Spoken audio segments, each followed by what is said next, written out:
You just heard Liz Cheney.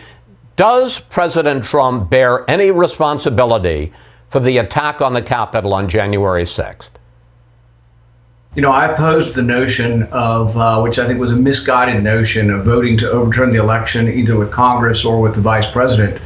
But I think if we're going to criminalize speech and somehow impeach everybody who says, oh, go fight to hear your voices heard, I mean, really, we ought to impeach Chuck Schumer then. He went to the Supreme Court, stood in front of the Supreme Court and said specifically, hey, Gorsuch, hey, Kavanaugh, you've unleashed a whirlwind and you're going to pay the price.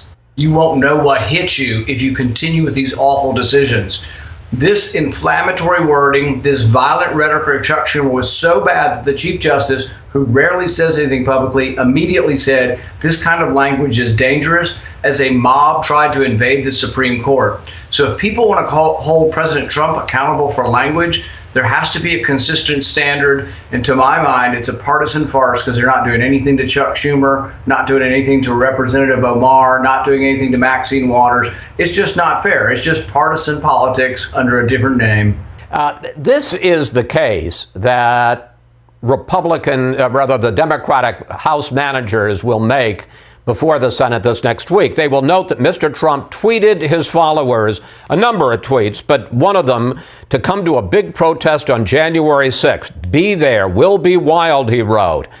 And then they will play videos of what happened that day, what he said, how they reacted. We made our own compilation of those, including some clips that are circulating on the internet. Take a look, Senator. We fight. We fight like hell, and if you don't fight like hell, you're not going to have a country anymore. Take the Capitol! Take the Capitol!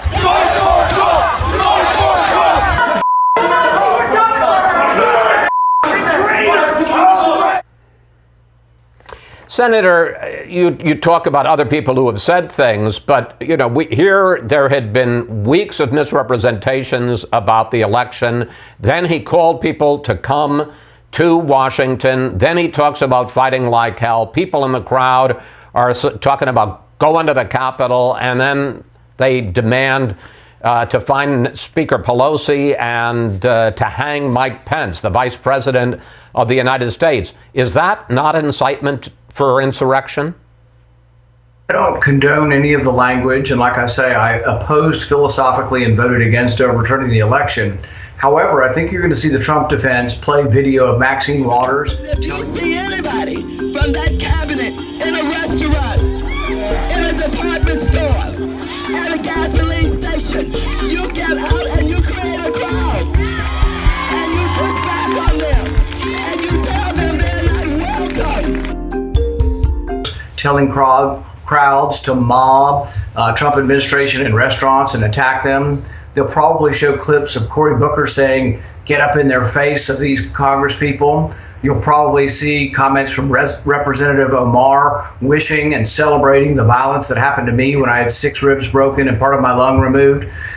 I think you're going to see all of this, and people are going to have to judge for themselves. Are we going to impeach and potentially criminally prosecute people for political speech when they say, get up and fight for your country, let your voices be heard? Has nobody in this country heard of figurative speech? You can argue that his position was wrong and that it was misguided. I accept all of that. But if you're going to criminalize his speech, you have to do it with the same standard. You can't just criminalize Republican speech and ignore all the Democrats who have incited violence. Look at the mayor of Seattle. She went on and on about this being a summer of love. Kamala Harris went forward and said, we should bail out these violent protesters. One of them has gotten out 3 times, committed crimes 3 times, including cracking the skull, fracturing the skull, and causing a brain injury after Kamala Harris advocated for getting him out of prison. So the thing is we can't just have a double standard. Both parties have to be treated the same. Okay. I think Democrats had any bit of self-reflection, they would be saying this is a really terrible idea.